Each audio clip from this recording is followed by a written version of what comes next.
seat here.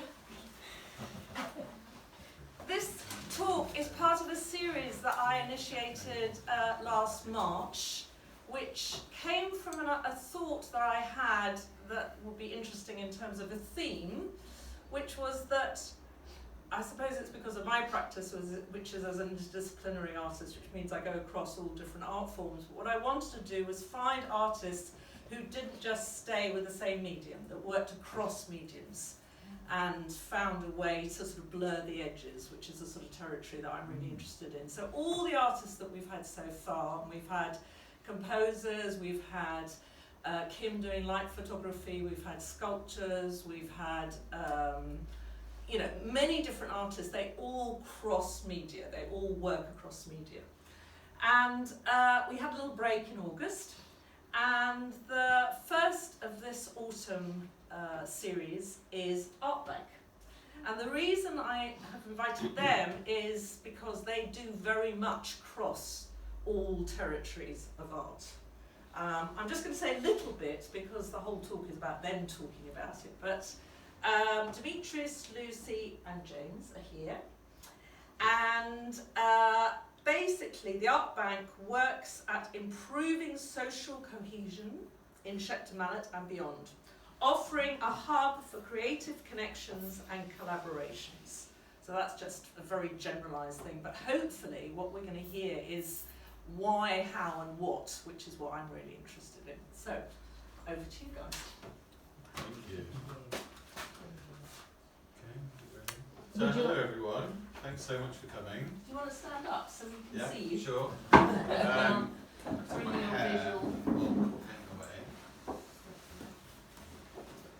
I think we can film That's you right. actually. Yeah. Okay, and we are here. And you've got your button, yeah? Yeah. Excellent. Okay. Okay. So, hello again. And who are you? I am James, and I'm one James. of hello there. Hello you, that's what he said. I'm one of the directors of the Artbank, along with these two, Lucy and Dimitris. And we've been involved at the Artbank. Actually, Lucy started things. We're actually called the Rubbish Art Project. That's our kind of official title. Trading name. Yeah, our trading name. But obviously, encouraging artists to put in work with somewhere where it's called the Rubbish Art Project isn't exactly, a good idea. So we've actually become the Artbank because we're based in a former HSBC bank in Shepton Mallet. That was a brown site for a while. It was empty, it was doing nothing for the town. While it was a bank, it was also doing very little for the town, probably. So Lucy started the Rubbish Art Project, and she got the keys in April 2018. Yeah.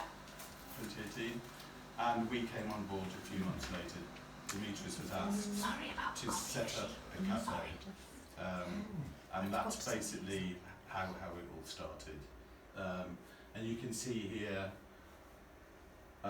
The doors. Yeah, well, you can see the difference we've made. So actually during lockdown we decided to go for broke and take the doors and think we're going to stay. So we're going to put our mark on it. But before, you can see it was actually a very unwelcoming building, almost like a bank really. So that gives you an idea. That's just a very brief idea of the difference, on a very cosmetic level. You can also see above the door there is was it a blackbird? A metal blackbird. That was one of the commissions that the council asked us to get involved in, is to find 7 artists to create 7 birds for a bird trail, all made out of different recyclable materials. And we were able to keep one, so that is permanently there. And that's by Fiona Campbell, who you might know is a local artist. I'm going to sit down because I think it's somebody else's turn now. But that gives you an idea of how we started, and this actually carries on that story really.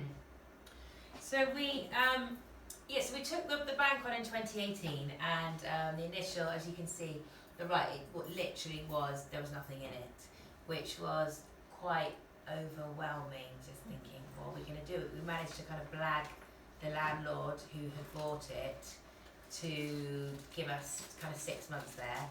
We said, oh, we're going to do some project around recycled art. My colleague and I had been working at Glastonbury Festival and were very frustrated by the amount of rubbish that we saw going through the site, and was quite disillusioned and depressed by it, and also felt that Shepton had no creative hub. It was like, why is this town that's 10 minutes from the Glastonbury Festival site got no visible sign of creativity? And if you don't have a creative hub, then you won't pull people in. But yeah, we knew there were so many artists around, and also frustrated with the fact that you had to pay like £250 for a ticket to Glastonbury Festival. One, if you could afford that, and two, if you managed to get a ticket. So we were a bit like, actually, we're going to kind of up the ante and create our own hub that's accessible to everybody, that you can touch the artwork. We were a bit frustrated with like the Hauser and Worth, model of like, it wasn't any fun to kind of take children there, and it wasn't interactive in the way that you might want to touch the art but you couldn't. So we were like, we're going to just do the opposite, and we just started off. There was a big litter pick with Sustainable Shepton, and with those initial bags of rubbish that came in through the door, that's what we started making artwork from. And as you can see, we've got Dimmy and James up there. So Dimmy, you set up started the cafe, didn't you? Yes. So yeah, this is when we started setting up the cafe. So the idea, as Lucy said, we were going to have the space for 6 months only. So it was all a bit on the dodgy side of putting too much work for the cafe, but at the same time, if you don't put work on the cafe, how do you make it work? Anyway, the idea is that we all have the same vision and ethos. So we want to make a great space for the community, a really relaxed space where you can actually come and chill out, and safe space for everyone, for all the groups. So we started with few favours from people, I still owe them, to build the bar and put electives and everything. And here, all the games were made from us, it's all collage, so it's all about the community getting involved as well. Yes, and then suddenly after 6 months, we had extension of the lease, and the cafe and the project was going so well. So actually, we opened the bar then, and we started doing events, live music, then theatre, open mics, sea shanties, and it became a place where actually you could have DJs, like Mark and so many times our DJ.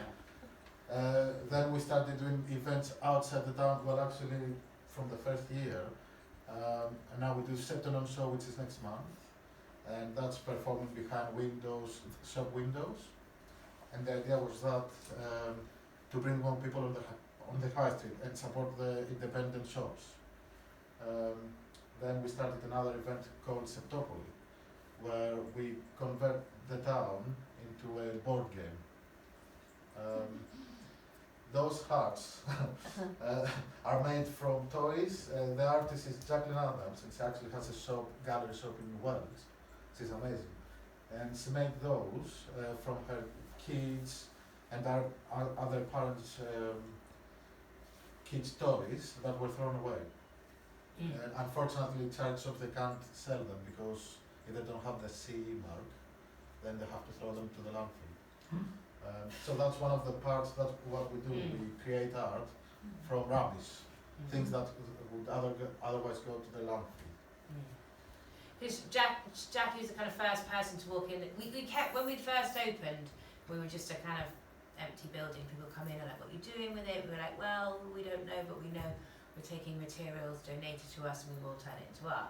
And people kept coming in kind of saying, oh, well, I'm a seamstress or I do this, and we kept being like, okay, thanks, we'll take down your details. And then we were like, right, the next time someone walks in this door and offers to help, give us some help, we're going to say yes. So it was Jack, and we didn't know who she was, but she walked in and said, I really want to help, I've got artwork in a shop around the corner. She said, is there anything I can do? We're like, yes. And we had these two hearts, which are kind of, the height of this ceiling that we'd got from Glastonbury Festival. They'd come from the green fields. They were covered in red velvet, and then it was like expanding foam underneath. And we were like, yes, you can do something with those two hearts. And she was like, okay. And she took them away. Well, she started working them on them on in the bank, and every time she'd come back in, she'd say, "Oh, someone's taken, load of the figures on the top have gone," and we'd be like, "Oh, well, I'm sure we haven't seen any kids hanging around it," kind of thing. But she got, in the end, it was quite frustrating for her, so she took them back home to her studio, went away with them, and originally was going to spray them both gold, and we were all like, "Oh, it looks so good in the colour," and then we're like, "Well, actually, why don't we do one gold and keep one in the colour?" And that's become like our signature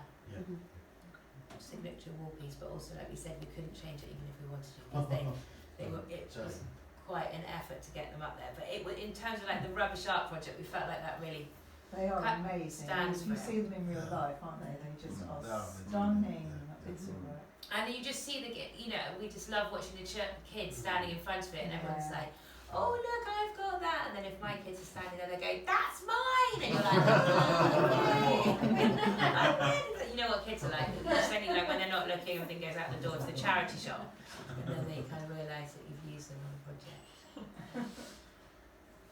And then this was like one of our first things. We wanted some artwork in the town. We wanted to create it so that people who didn't want to come into the building could have a creative experience. And I don't know if you know, but Candice Behoof, a mosaic artist in Hilton, was another person who offered, and we're like, "Yes, can you come and help us do a mosaic on the corner of the library windows?" These like horrible kind of concrete, 3 of them. And with other people in the community, we came along and we created these 3 kind of windowsills of mosaics. And people were like, "Oh, they're going to get smashed, they're not going to," you know what it's like, you get the kind of net people going, "That'll never last." And actually, they are still there to tell the tale.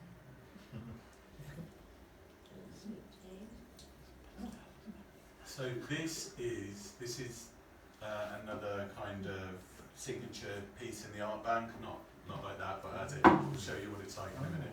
And I think this was donated, was it from Greenpeace at Glastonbury Festival? It's a huge, obviously, polar bear. And it was only when we started to get involved, this was the very first thing that the community was being encouraged to work on in Shepton. So you'd come in the evenings and you'd sit down, and we had a lot of donated CDs, because obviously CDs, as we know, are the indestructible future of music. So obviously we were given a lot of broken CDs and so on, and we had to break them up some more and use the pieces to actually mosaic the polar bear, and there it is now. And it's called A Thing of the Past because CDs obviously are basically a thing of the past now, and obviously unfortunately the way things are going, it's a very precarious situation for polar bears. And he or she is now if you walk into the Artbank, you won't even see him for a while because it's so high up above the door, and me, Dimitris, Lucy's husband, and then a guy called Face had to hoist this polar bear up one Sunday afternoon, and as he just got to the top, it started to split in the centre. So if you go and look, you'll see it looks as if she's had a cesarean. That's what it looks like. You can just see in the centre. But this was the first real example of people coming into the space to work together, to just do an hour if they wanted, or some people came back every week, and to just kind of do something that is quite dazzling and unique, and does have a message.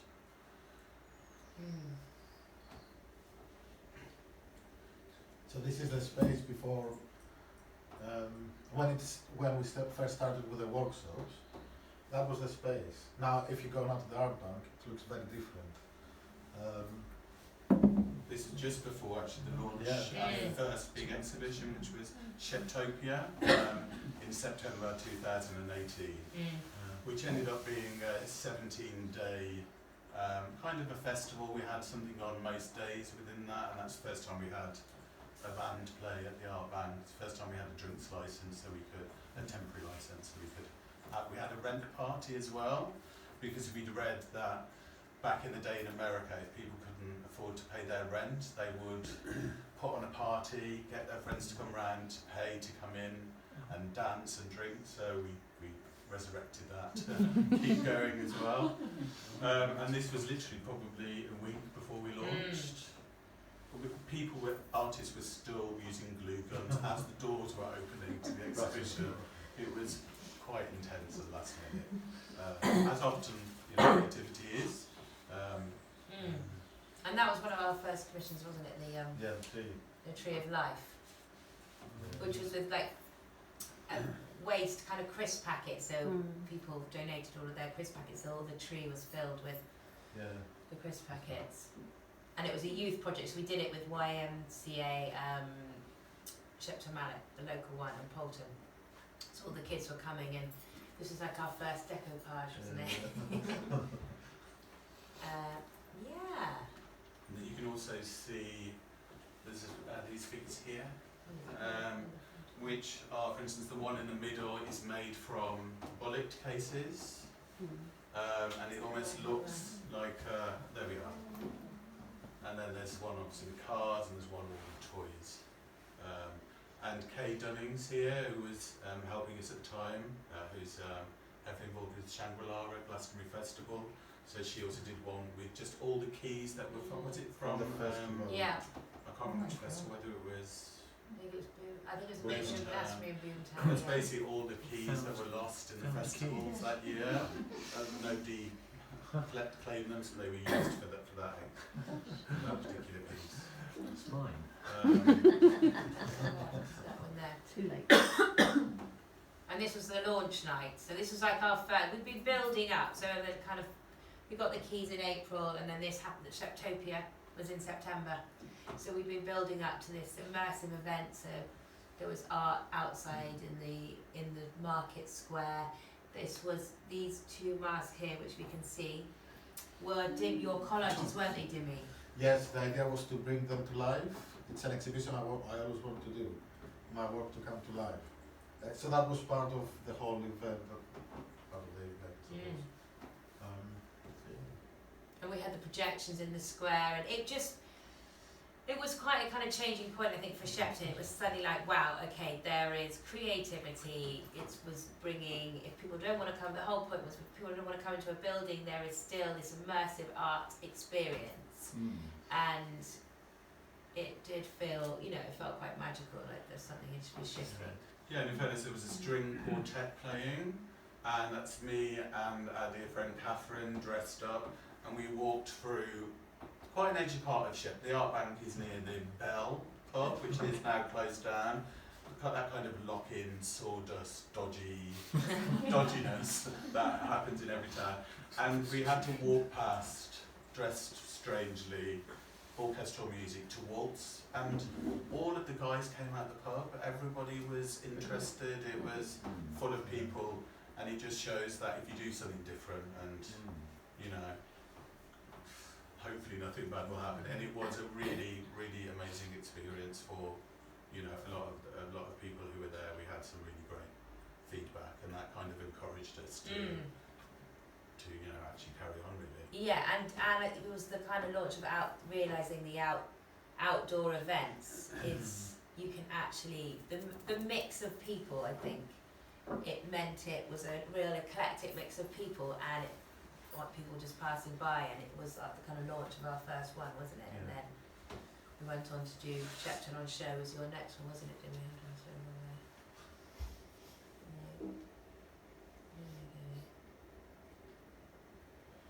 Going backwards. Oh, that says that's the last one that came across. We only got half the slideshow. Oh no! How many more slides are there? Can we have a coffee interval and I'll get the others? We can just talk, or... I think we should just carry on. Yeah, okay. You can tell us about it. We can use our imaginations. Okay.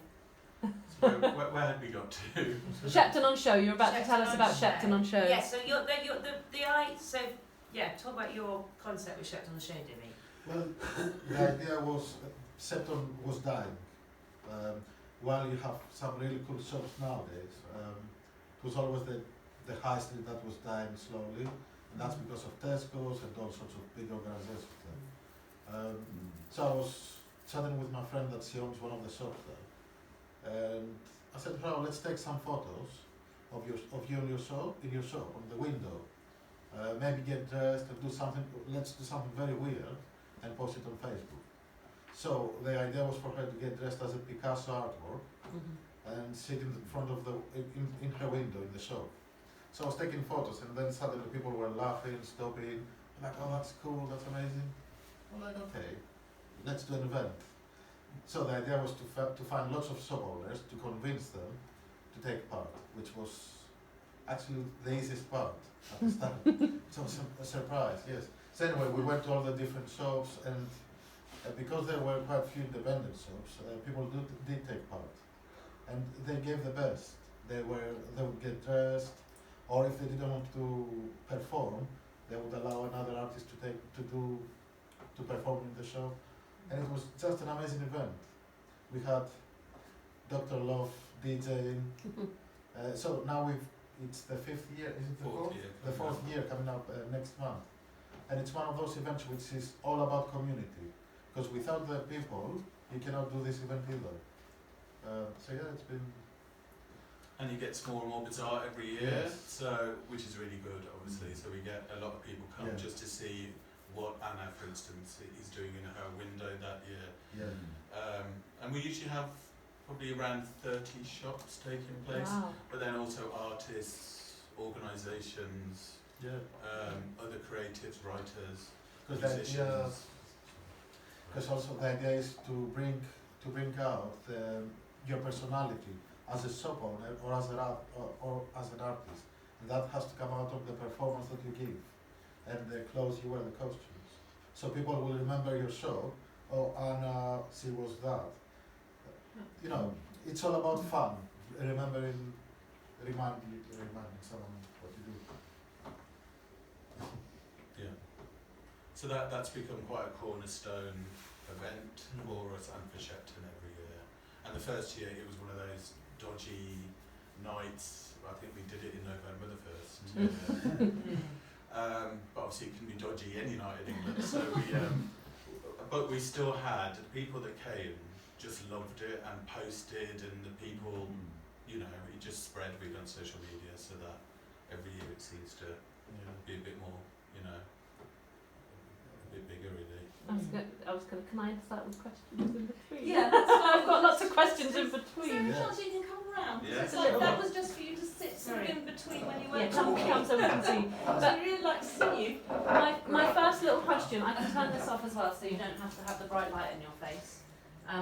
My first question, just regarding the Shepton on Show, is you've been doing it for 4 years. Has there been a big increase in the people who want to take part in terms of shop owners? I'm imagining first time ever, you kind of go and they go, "Oh God," the people who are up for a laugh are always like, "Oh yeah, but there's always those reluctant ones." Well, Have you managed to win them absolutely. over? The first year people didn't know what it was, what Okay. we were asking them to do, and in fairness, we didn't either. Yeah. It was just an idea, so we thought it will all be okay.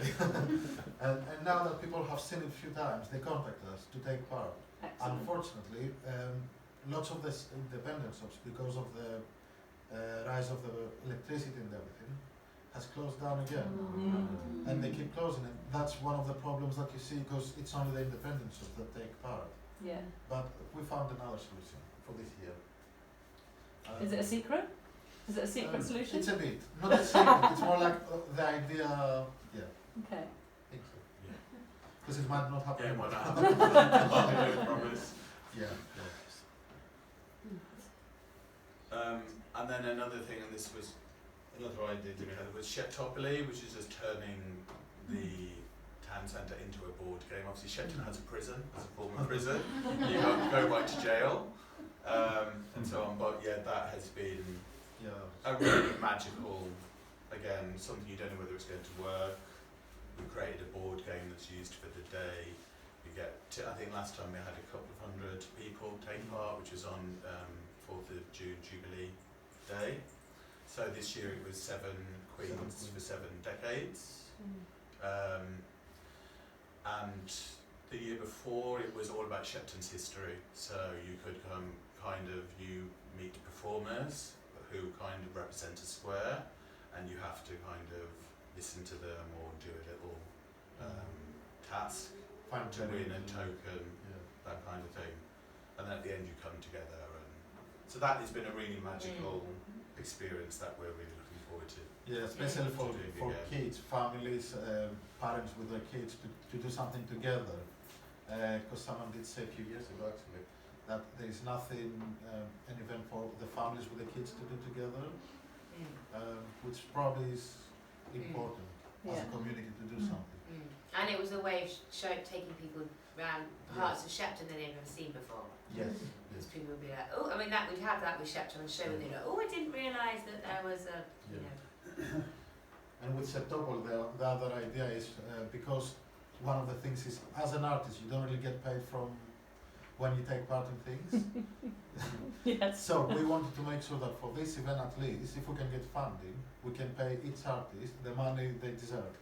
So that's, we use local artists, performers, non-performers, but you don't have to have experience as long as you want to take part.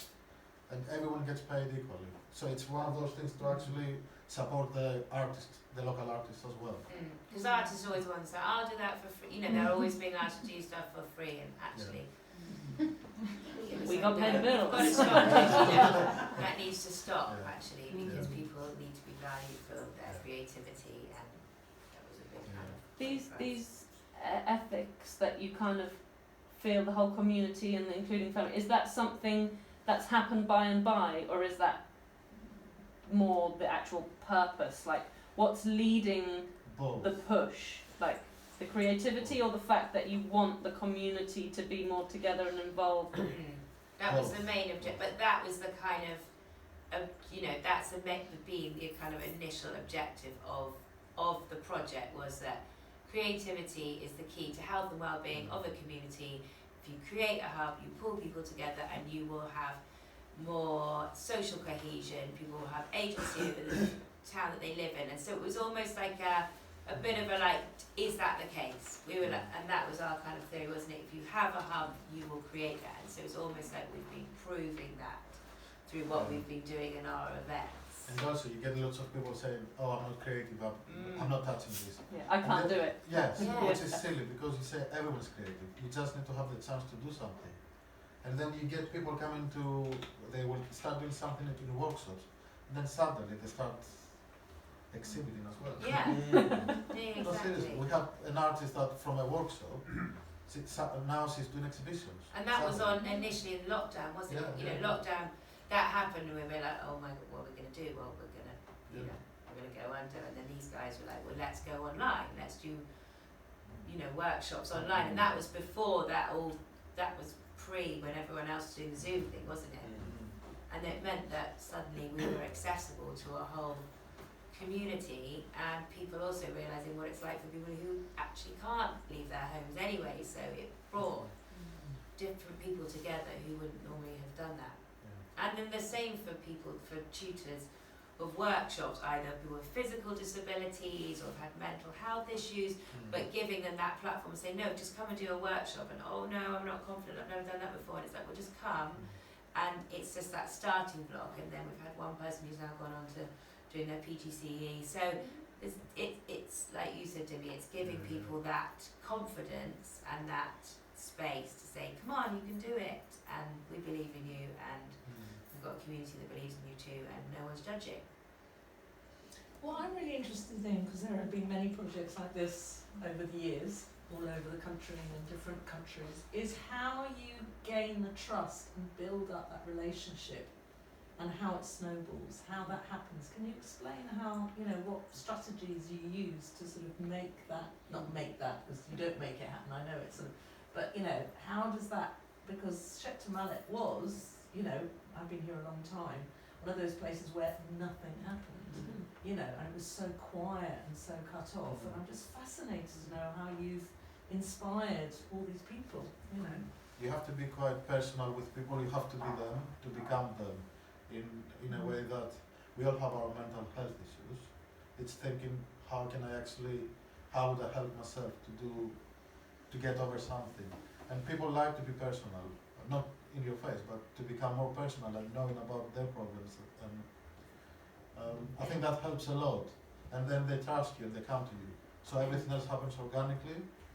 rather than having to try too hard to actually get someone, I suppose. That's one of the parts. Definitely. So you kind of need to be a people person. Yes. Yeah, and listening.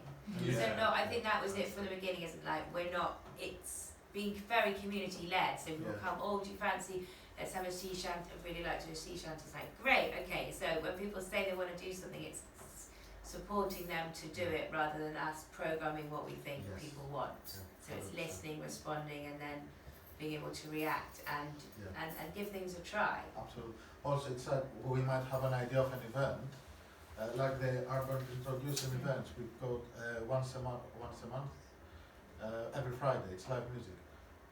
So we wanted to offer that event to someone to run it, someone with the skills. So it's all about finding the right thing for different people who can do, without them even realizing that's something they can do. So it's offering different opportunities to different people, and getting them a bit out of their comfort zone sometimes as well. It's like Nick with Artbank introducing. So and tapping into kind of different people's network. Yeah. But I think also because it was the hub in because we created this somewhere to pull people in, and that's why like the cafe evolved, and then the bar and the license was, and then people come in because they're like, oh, we're gonna come in for a drink, and then they would start talking to other people. Yeah. So it does just naturally pull people, and like you said, there wasn't anything in Shepton, so it was and the bank was a perfect focal point. It's on that corner. It's that nicer bit, that kind of lower bit of town as well, And big enough. and big enough. Yeah. And also, the rule of the Artbank is that there are no rules. So if people want to touch something, they touch it, they break it. Actually, I had one of my I had kids pulling something from one of my artworks, and I was like, well, they seem happy. So it's that thing of actually being very relaxed and knowing that actually, you know, Yeah. Not being Things can precious go- about it. yes, Yeah. 100%. Yeah. Ultimately, everything's just material. Yeah. And our kind of strapline is creativity is our currency. Yeah. So that was our. So we Yeah. started with the rubbish art project, then it evolved into the Artbank, which is a hub, and then creativity is our currency. What did you guys do before running the Art Bank? What kind of experience did you have? What kind of jobs did you have before? Because I'm guessing this takes up most of your time now. I can't imagine you run something like that and still do other things unless you're magic. Do you sleep? Well, it's a weird thing because I always want to be an artist. My background is hospitality business management. So from the 5-star hospitality industry, I went to even doing gardening, to work in a factory, to do anything any other jobs that I can have time to be creative. So after work, I would go back home to get creative until really late. Nowadays, but that's how I just want to be an artist. That's how I was working hard, non-stop, 7 days a week. But yeah, it's. And then you were working at the Icon Gallery. Yes, I worked in a gallery. Basement. Yes. So I did some. I got experience there for some arty stuff. It was not my. It wasn't my audience or my place. at Yeah. all. So yeah, and then moved to Somerset, Pilton actually. But you always had it from your parents, didn't you? Where they were like, you need to get a proper job, you can't be artistic. Well, I want to study arts. Apparently, my teacher said that I had talents when I was young. But my parents said, no way. You have to go to work in a hotel, have your security, your safety, your money. So yes, and then I left Greece. Yes. And you will be Yes. mad. Yes, I came to finish my bachelor degree. I did, and then I became an artist. Well, not straight away, but 10, 12 years later. And James? Yeah, quite eclectic. I used to work for a university and I used to recruit students all over the world. So it used to just be a crazy travel to Asia, travel to Mexico.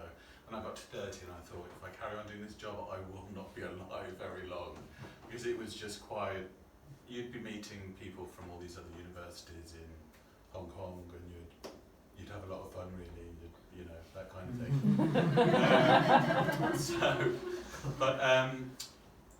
I ended up caring for my mom actually, my parents. My dad was terminally ill and then my mother had MS and dementia and all kinds of things. So me and Demi used to be together actually, so as a couple. And we were living in Santorini when everything went wrong really with my family, so we moved back and I looked after my mother until she passed away, which was about 3.5 years. In that period, it's just because my dad had cared for my mum previously, you're not aware of what hardship or how difficult it is to care for somebody, because you're permanently stressed, you're permanently, worried. I didn't sleep properly for 3 years because she was always about to die, really, it felt like that. So we decided to put together a bid for the Arts Council to do something for carers in my hometown, which is Walsall in the West Midlands. You can probably tell by my accent. And we got that funding and we did workshops. So I did creative writing. I'm a writer, so creative writing workshops. Dimi did photography workshops for people, and then we did a year-long exhibition at the hospital of everyone's work. Through the funding, were you able to offer those workshops subsidised, or did you offer them for free? They or? were free, Oh, yeah, they were all fantastic. free. And it was our very first flavour of, we might do something with art and put in and out. It was a very, it was a £10,000. And then we did a book of their work as well, and we did that kind of thing. They had an exhibition as well. Yeah, and that all happened. It happened just after my mother had passed away as well, so it was a very emotional and a really cathartic experience, because you're talking to people who, one man had 2 severely disabled children, one was 41, one was 39, and him and his wife had not been away together for 41 years. So they would always go away separately. So you also realise, well, they're put for the grace of God as well, really. So I think that made us both start to think about how can we do things that will help people who are not marginalised in communities, because so many people are hidden away for one reason and another. So it just by the universe, I guess, put us in the same place as Lucy, because Lucy was there with the idea for the bank and had got the keys for the bank. Now we were all living in Pilton, but we didn't know each other. And what did you do previously? So I know you I- mentioned the festival, but Yeah, so I did the sustainability for Glastonbury. okay. Yeah, so I did that for 10 Hence the years. recycling thing. Hence the recycling thing, yeah. And then was just like frustrated with just a temporary event that didn't have any kind of long-term legacy, and wanted to put kind of something down permanently in in a place that would, like you say, connect with community and marginalised people, but make creativity accessible. So that, and it was it was just funny that, and then one day I was walking my dog on the festival site and bumped into Dimmy, and he'd been come to a party randomly at our house. It'd been my husband's 40th, and he ended up back there. And then I saw him again, and I was like, when you have a connection with someone, I was like, we've got this space, like, do you want to run a cafe? And he was like, yes! And so it kind of just happened, and the next thing we're all running, we're all running it together, and then I think it's just all having a shared vision, and that's why it works, is because we're all coming from the same place, and from all of our motivation is the same. No one is trying to get any personal gain from it. It's purely for it's been for Shepton and for community and for people. And I'm guessing you've made a lot of friends in the process. Yeah. So what's the vision for the future? We've got a big thing for the lottery at the moment called Community. Well, it's a shame it's called Community Spirit. We've had through the Jubilee, wasn't it? Yeah, Platinum Jubilee Fund. We were lucky to get that, one of 91 places in the UK. And Dimi had created a spirit during lockdown, just going out foraging. Yeah, natural material, because my work is inspired from nature. So the idea was to create the Shepton Mallet's spirit. It was all about recovery and freedom and getting back to life again and all these kind of things. So you had it in the. It was in the, yes, we did a community project at the Welsh Contemporary at the cathedral. So it was in there for a while. Well, Yeah, duration. fun. Well, I guess Yeah, I want to say thank you for changing the vibe of Shepton Mallet, because I remember, 20 years ago it was completely dead. But I was just curious because the vintage shops as well changed it a bit. Were they there before you started, or? One of them was. Anna Satic was. Anna's was there, and the legal postman, Mandy's was there right down the bottom. Yeah, but it does seem to have that bottom of town has got that. But yeah, all those independent shops, they really are. It's like an extra flower coming out. It's every little just brings more colour and more life. Because we were trying to kind of make it as well, like with Shepton Mallet. Like everyone's got, like Glastonbury's got its identity. You've got the tour, you've got, and then you've got Wales with the Cathedral. We're like, actually, what's Shepton's identity? Because it did have the prison, and I think since that's closed, that has made a huge difference. There was a heavy energy there.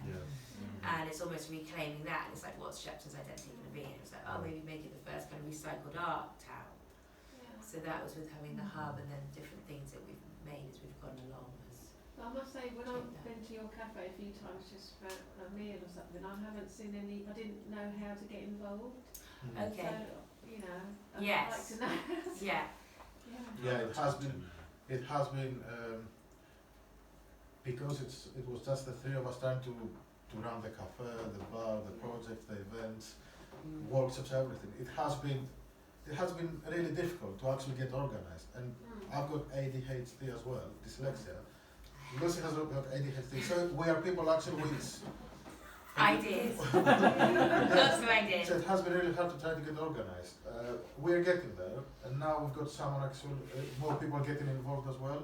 We've got more funding, so we've got more people getting to do the jobs that we are not. We don't have the time. So it's getting more organised.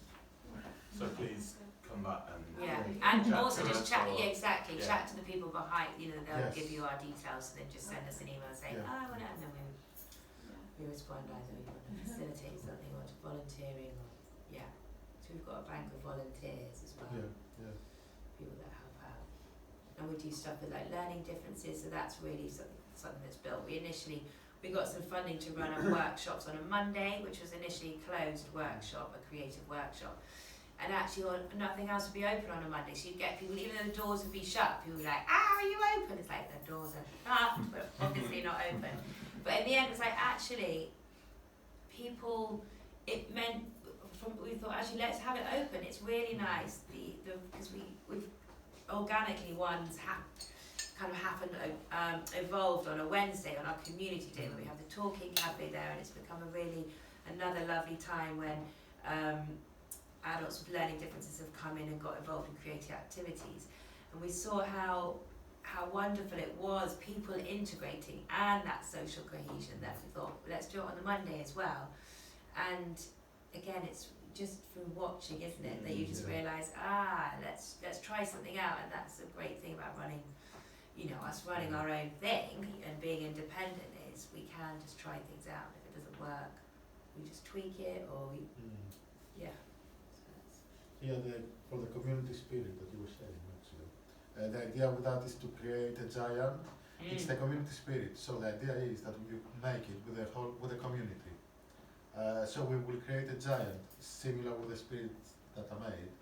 And every season there will be different plants growing. And hopefully, fingers crossed, this will go in Collet Park, which is our main park in Shepton Mallet. And we started running already workshops where people from the community can take part in the design. So it's all about getting involved from designing it to what flowers we will put and all this kind of stuff, because that's the whole idea. So it'll be like a metal frame, and it'll be about 20 foot high, and then it'll be clad in natural different materials that have been foraged. And it will keep growing. Yeah, hopefully. Yes, exactly. So we're just trying to devise a watering That's something system. And we're also going to have the just life-size 8 figures as well. So we're, for instance, a group of cancer survivors who just contacted us asking if they could meet at the cafe. They're going to be responsible for one. There's going to be a LGBTQ youth group from the local school who will do one, and there'll be others that are just more general, because as Lucy said, it's so important that we don't just these people have got mental health problems, they should meet these people. It's very much about like when we do an event, you'll find a family with a 3-year-old child and they're dancing with an 80-year-old woman, and everybody feels that it's their place. Well, that's I don't know how many people have actually been to the Artbank. Yeah, because that's what's quite extraordinary about it and very special. Is I've been there maybe 6 times over the last year, 2 years, and it feels like really that anybody and everybody of all colours, creeds, ages, backgrounds, everybody just hangs out together. And that's what made it so special, because, you know, as I say, I've been involved in lots of projects like this, but what happens often is it gets very cliquey, and you get very particular people taking it over, and it's like they're seen, and therefore all the other people feel uncomfortable, and that isn't happening there at all. I'm absolutely fascinated by that. Well, You know, it's been a bit not difficult, but it's with what you curate, how you do things. Because Shepton Mallet, when we started, had quite a few rough people out there as well. You still get a few times, but I was going to say, have you softened them up? yeah. But some people, they come and say, it's that place, and they go. yeah, but even that felt okay, you know, because I was hanging outside and there was some kids and some, you know, lots of different types of people, and I started talking to them and we had a fag together. And it was like, it all felt okay. Yeah. But there was a group of lads outside. You know, the naughty ones. Yeah. So I went outside, I was like, oh, they were looking like that. I said, come in, have a look. Yeah. And it's all about having fun with people. Yeah. And okay, we had to stop quite a few people in some of the events we did. So we are very particular with the curation of the programming we do in the evenings, because that's a big element of what kind of people we will attract. So we've done it in a way that is for everyone, rather than specifically one group. Yeah.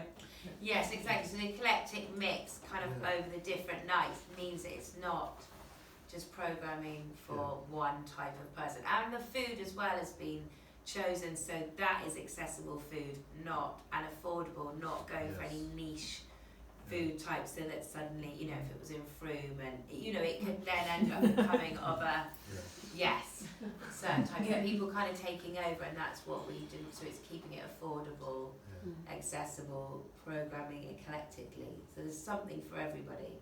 The minority groups and the people that come and ask you, do people approach you, or do you contact people and say, hey, we're offering this space? Or has it mostly been that somebody go, hey, we've noticed you're doing this, can we come in? Both. It's been both. I think that since people they do love the space in a way that it's a place that it's very crazy in a way. Wherever you look, there are things happening, and it seems that people do like that as well. And the fact that actually there are no rules, you can touch things, you can do that. People seem to be more relaxed in that respect. So they don't feel like, oh, I have to sit here. Maybe that's another element that helps a lot, I suppose. Yeah. But yes, it's kind of work. At the beginning, it was a bit like we were putting these things on, and you're not. You realise things don't. You can go, oh, we've got funding, that's great. But actually, the most tricky part is getting people through the door when you've got funding. Even when it's free, it's they not have to getting get the up off their funding, bum and come there. It's a big irony with it, I It know. still is, that's still a problem. It's everywhere really. We have a similar thing. We have a free poetry night. One night you have 30 people, and then the next night we're like, well, can you just let us know if you're coming? And then at 25 we cap it, and we have 25 people write their name down, and 5 of them turn up because it was free and they couldn't be bothered on the night. They felt like I mean, that's everywhere. It's a real struggle. So working out the kind of... Just reminding them that things are happening. This is cool and you should partake in it while it's It seems available. that when you do free events, people, they don't have a commitment. Yeah, they take it for granted as well. I think it's connected with an idea of worthlessness if money isn't attached. Yeah, I know. Which is such a strange thing, really strange, isn't it? But that's an interesting observation, and Yeah. take that into consideration in the future. But the idea that if it's free, it must not be very good. Because sometimes we're like, oh, well, because some people then resent paying, say, £3 if they come through the door to see someone. But then others, like you say, it's the worth of it. But then you're like, well, people prefer to pay £3 to come in the door, or they then spend more money on the bathroom not spending that £3. Like, it's funny what it does to people's kind of psychology of money. No, very very modern. It's a very modern sort of mentality.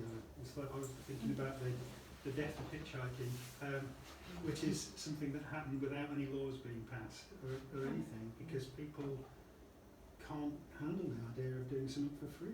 Yeah. So, Yeah. Well, I think it's because we're now in a society where everything is valued by money. Everything. yeah. Emotion, interaction, Yeah. conversation, everything is valued by money. Everything. Education. Everything. Yeah. I mean, Yeah. there isn't anything that escapes it. and We'd have to that's fight, everyone, we all have to fight against it. It's all defined by, by commerce. Well, I've got to say, I don't feel like that. If something's free, I'm happy, and I just think, it's genuine if it's free. Yeah. The same with spiritual stuff. If they charge a lot of money, I think, that's just Yes. Yes. Yes. But if it's free, I think that's more genuine. And that's how it should be. Yeah, You're right. You're right. Yes. And And give that's- fee system, Maybe isn't if it? you promote them as funded workshops, then people will feel like, oh, somebody's paid for this, it must be worth having. I'll get my share. Well, it's because Yeah. funding also implies that it's not going to happen later. Yes. That's true. And that somebody has paid for it, therefore it's valuable. Yes. And I should get my share quickly before it goes. Yeah. Try There's that. just a thought. Yeah. Yeah. Absolutely. Yeah. Thank you. There's always a balance on ticket prices and things, and Oh. if it's too low, that people Yes. aren't going to value the ticket, and then, so it's a Yeah. balance. If they paid for a ticket, you should keep the money. Well, to pay the artists, I don't get the money. Have you had many artists get in touch? I mean, I know you mentioned you had the ceramic work, but like in general, just people wanting to have their work displayed at your cafe or help you out with stuff. I know you said you have volunteers. Are those people that have approached you and said, hey, what you're doing is interesting, can I be part of it? Or have you asked for volunteers because you need the help? Because I imagine it's a lot of work and it's, how have you managed to gather those people that help you run it as a smooth sailing ship, as one might say? We wish. I think a lot of people have just come to us, especially as it's got kind of gathered momentum. People have asked if they can run workshops. We've got to work out. We've got to at one stage work out how many artists have been paid to run workshops at the Artbank, and it's probably heading towards 3 figures right now. Wow, And that's bands, incredible. so you just think of how much you're giving to, that people have got those opportunities. And also, it supports the economy in terms of people that otherwise might find it difficult to get paid work in their field and stuff. It changes the way money's moving around the community as well. Totally. So we'd encourage everyone here, if you've got an idea, if you want to do something, or to come and see us. Faye here has run workshops for us. Dr. Love Vinyl Revival at the back has Lots of events. done amazing events. So we're not closed just to Shepton. It's much wider than that. We get people coming from Taunton through. Taunton? That's like a whole hour's drive. Wow. We actually had people come from Wales and the Midlands to do work. That's incredible. Because we were doing £10 ceramic workshops. People were travelling down from Stourbridge. Incredible. The other thing Places like that. is, you might get people contacting you with their work that it's great work, but it's not Relevant. relevant at all. For example, it could be with physiotherapy or all sorts of things that it's not the right environment. And then you have to say, okay, no. That's the only times that we will say, Yeah. which has happened multiple times. Can you just lift them up and show us these lovely things? Because you brought them, so that everybody can see them. This is made from my head. That To was, shame my beard off. you'll see what To look like Dimmy's photo at his painting. you'll see what's wearing this one. Let's have a moment while I finish up the collages. But this was a kind of set design and costume designer in Shepton. So when we first started, she kind of came in and was all like, "This is amazing! I'm so excited." And we were like, "What do you do?" She's like, "I'm a costume designer, set designer." And we're like, "Brilliant!" And so we was like, "Okay, I'm going to commission you to bring one of my collages alive." Oh, fantastic. So you gave her a 2D Yes, Piece. commission her to. Yeah, and she created these. Mm-hmm. They're quite hard to wear though. They were like very oh, heavy. weren't they? Did she say what that represented or anything? So this was one of the collages I made, which was for Septopia, for the first festival we did. Yeah. It was Mother Nature.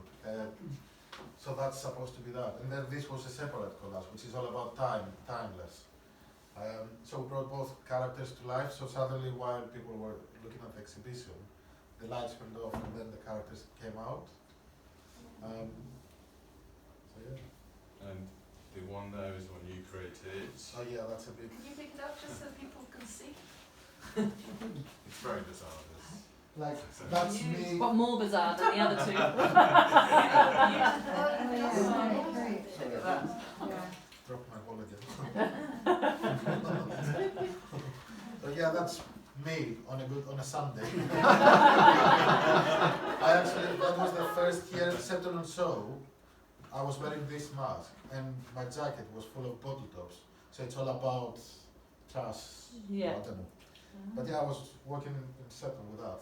So how does that sit? That sits on top of your head, or how? It does goes in. Oh, your whole head goes inside. Yes, yes.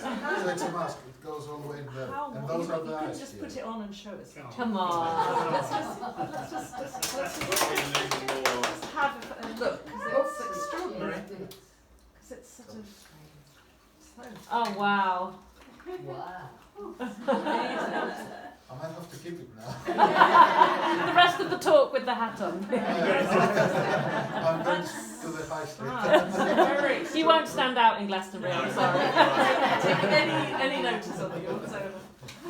And in fact, the last 2 years for Shepton Show, it was created a coat which is full of teddy bears Yeah. that he was donated, and everywhere you go, honestly, you just see him Attached. being chased by kids. Having And they all get one to take away as well.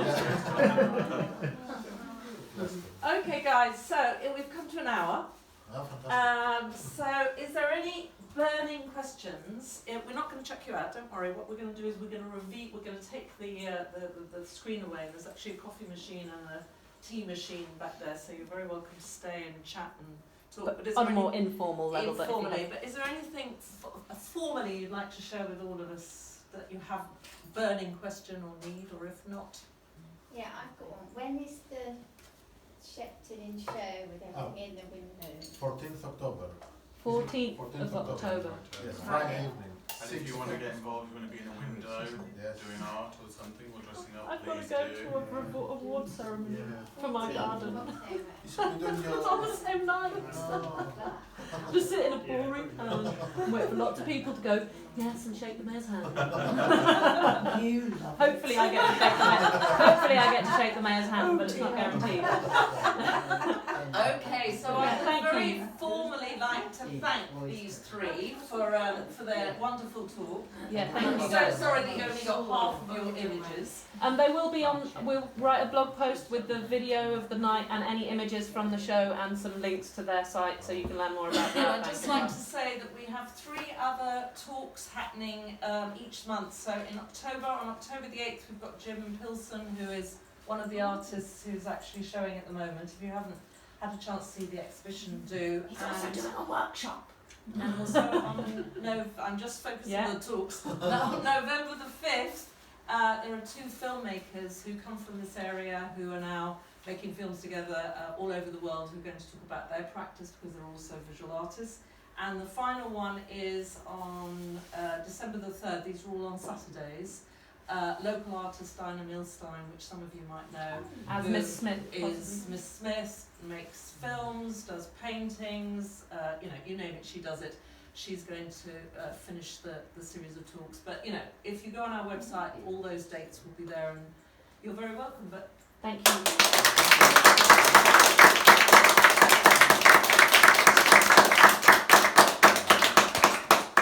you can relax now. Shall we take the screen down?